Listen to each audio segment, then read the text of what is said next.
ఇక్కడ అయ్యప్ప స్వామి వారి పూజలు జరుగుతున్నాయి. స్వామివారి ముందు డెకరేషన్ చేసిరు, చాలా బాగా చేసిరండి.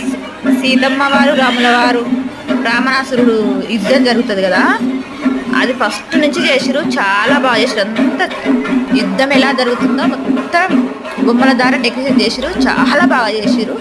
అది నెక్స్ట్ వీడియోలో పోస్ట్ చేస్తా. ఇక్కడ లాస్ట్కు ఆంజనేయ స్వామి వెళ్ళి యుద్ధం చేస్తాడు కదా, ఆ యుద్ధం అన్నట్టు ఇది.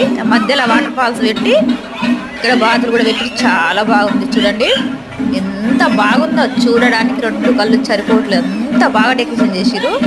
ఫస్ట్ నుంచి నేను లాంగ్ వీడియో పెడతా. ఒకటి చూడండి, రాముల వారు సీతమ్మ వారిది రామణాసురుడు రామాయణం, చాలా అసలు బొమ్మల ద్వారానే మొత్తం కథ మొత్తం చెప్పేసినట్టు అట్లా బొమ్మలు అంతా బాగా డెకరేషన్ చేసిరు. చాలా చాలా బాగుందండి.